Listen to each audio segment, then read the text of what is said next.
मजदूरी से जिंदगी की शुरुआत करने से लेकर डाक विभाग में क्लर्क की नौकरी करने तक जब 2014 में वह बिहार की राजनीति में यानी कि मुख्यमंत्री का शपथ ग्रहण करता है तो पूरे देश की नज़रें बिहार की तरफ मोड़ लेता है। लेकिन फिर ऐसा क्या होता है कि 8 महीने के बाद ही उसे कुर्सी छोड़नी पड़ती है। जिसने उसे कुर्सी थमाई होती है वही उससे कुर्सी छीन भी लेता है, जिसके बाद बिहार की राजनीति में दो बड़े दिग्गजों की दुश्मनी पूरे 6 साल तक लगातार चलती रहती है। लेकिन समय बदलता है और राजनीतिक सम्मान कहिए या फिर सत्ता का सुख की चाह में आज फिर वह दोनों एक साथ मिलकर बिहार की किस्मत लिखने चले हैं। नमस्कार, मेरा नाम अनिल शारदा है और आप दी जर्नलिस्ट अड्डा देख रहे हैं। बिहार के गया जिले के खिदसराय मगहर गांव में 6 अक्टूबर 1944 को एक बच्चे का जन्म होता है। नाम रखा जाता है जीतन राम मांझी। किसे पता था कि मुसहर जाति में पैदा होने वाला यह बच्चा आगे चलकर बिहार का मुख्यमंत्री बनेगा। जीतन राम मांझी के पिता एक खेतिहर मजदूर थे।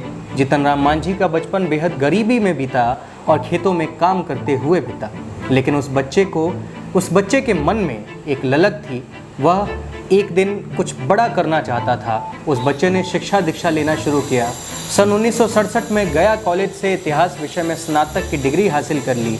गरीब परिवार से आने की वजह से 1968 में डाक विभाग में क्लर्क की नौकरी पकड़ ली और लगातार 12 साल तक वह नौकरी करते रहे। लेकिन जीतन राम मांझी को जीवन में कुछ और करना था, इसलिए डाक विभाग की नौकरी में मन नहीं लगता था। मांझी ने 1980 में नौकरी छोड़ने के बाद कांग्रेस पार्टी का दामन थाम लिया और कई छोटे बड़े आंदोलनों में हिस्सा लेने लगे। उस वक्त के बड़े आंदोलन की बात अगर की जाए तो उसमें आधी रोटी खाएंगे, इंदिरा को जिताएंगे के साथ उन्होंने एक आंदोलन का नेतृत्व किया। 1980 में ही पहला चुनाव लड़ा और जीतकर विधानसभा पहुंचे। 6 बार विधायक रहे। मांझी पहली बार 1980 में फतेहपुर से, यानी कि जो सुरक्षित विधानसभा सीट है बिहार में, वहां से उन्होंने चुनाव लड़ा और चंद्रशेखर सिंह नीत कांग्रेस सरकार में वर्ष 1983 में कल्याण राज्य मंत्री बने और उसके बाद बिंदेश्वरी दुबे नीत कांग्रेस सरकार में भी मंत्री रहे। बाद के वर्षों में मांझी को अपने राजनीतिक जीवन में कई उतार चढ़ाव का सामना करना पड़ा था। साल 1990 में हार के बाद उन्होंने जनता दल ज्वाइन कर लिया, लेकिन 1996 में जनता दल टूट गई और लालू प्रसाद यादव ने अपनी पार्टी आरजेडी बना ली। जीतन राम मांझी भी लालू यादव के साथ गए और 1996 में 12 चट्टी विधानसभा सीट से विजयी हुए और विधायक बने। पिछले 4 दशकों में मांझी कांग्रेस, आरजेडी और जेडीयू की सरकारों में मंत्री रह चुके हैं। वहीं अगर बात करें राबड़ी देवी की, तो राबड़ी देवी की सरकार में भी मंत्री बने और फिर नीतीश कुमार का दामन थाम लिया और उसके करीबी बन गए। उसी का नतीजा है कि नीतीश ने सीएम के पद से इस्तीफा देकर अपनी कुर्सी उन्हें सौंप दी। हालांकि जब नीतीश ने बाद में उनसे इस्तीफा देने के लिए कहा तो वो चुनौती बनकर सामने खड़े हो गए, लेकिन बाद में उन्हें मात खानी पड़ी। हालांकि इसके बाद उन्होंने जेडीयू का दामन छोड़ अपनी एक अलग पार्टी बना ली और 2014 का लोकसभा इलेक्शन एनडीए गठबंधन में ही लड़। लेकिन एनडीए से लेकर महागठबंधन तक में उन्हें अनदेखी झेलनी पड़ी। उन्होंने महागठबंधन छोड़ने का फैसला ले लिया और अब फिर एक बार नीतीश की नाव में मांझी सवार हो चुके हैं और बिहार में एक नई राजनीतिक परिदृश्य शुरू होने को है। पूर्व मुख्यमंत्री और हिंदुस्तान अवाम मोर्चा के अध्यक्ष जीतन राम मांझी अब एनडीए गठबंधन में शामिल हो चुके हैं और उनके शामिल होते ही बिहार की राजनीति में बड़ी उथल पुथल होनी शुरू हो गई है। वहीं एनडीए में शामिल होने के तुरंत बाद जीतन राम मांझी ने लालू प्रसाद यादव पर भी निशाना साधा है। उन्होंने कहा कि हम लालू प्रसाद के गलत चक्कर में पड़ गए। राष्ट्रीय जनता दल में भाई भतीजावाद है। खैर, मांझी अब जो आरोप लगा रहे हैं वो कोई नया नहीं है, क्योंकि चुनाव नज़दीक होने से तमाम पार्टियों में उथल पुथल मची हुई है और ये आम बात है। अब चलिए आपको बिहार में महागठबंधन से जुड़ी कुछ अहम जानकारियां दे देते हैं। जीतन राम मांझी के अलग होते ही महागठबंधन के सहयोगी दलों की तस्वीर अब साफ हो गई है।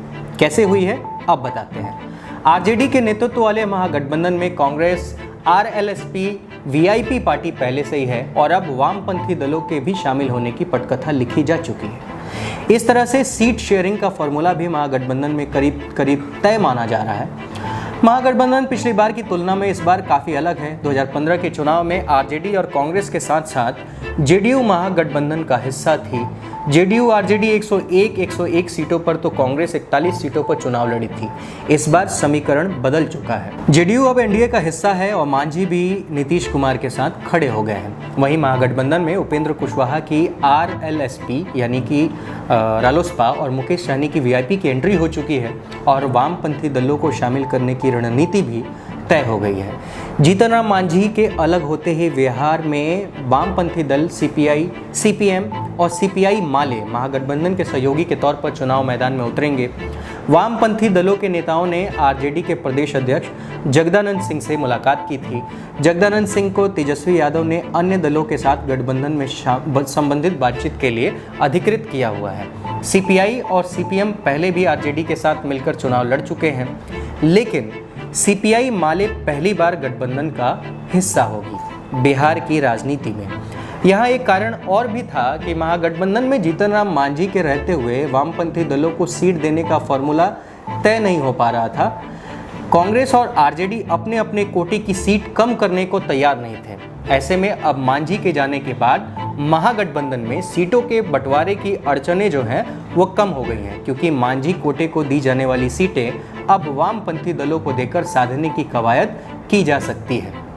अब बात अगर महागठबंधन में सीट बंटवारे की करें तो राजनीति के तहत आरजेडी को 150 तो कांग्रेस को 93 सीट मिल सकती है, लेकिन इसके तहत कांग्रेस को अपने कोटे से आरएलएसपी, सीपीआई और सीपीएम को सीटें देनी पड़ेंगी, तो वहीं आरजेडी को अपने कोटे से वीआईपी और सीपीएम माले को सीट देकर संतुष्ट करना पड़ेगा। ऐसे में कांग्रेस और आरजेडी को अपनी सीटों में कुछ समझौता करने पड़ सकते हैं। तो ये पूरा जो राजनीतिक परिदृश्य है बिहार का, ये हमने यहाँ पे आपको बताया। हमने बताया कि जो जीतन राम मांझी हों किस तरीके से बिहार की राजनीति को प्रभावित करते हैं और उसके बाद महागठबंधन का क्या इस समय का परिदृश्य है। फिलहाल इस वीडियो में इतना ही। मेरा नाम अनिल शारदा है। आप दी जर्नलिस्ट अड्डा देख रहे हैं। धन्यवाद।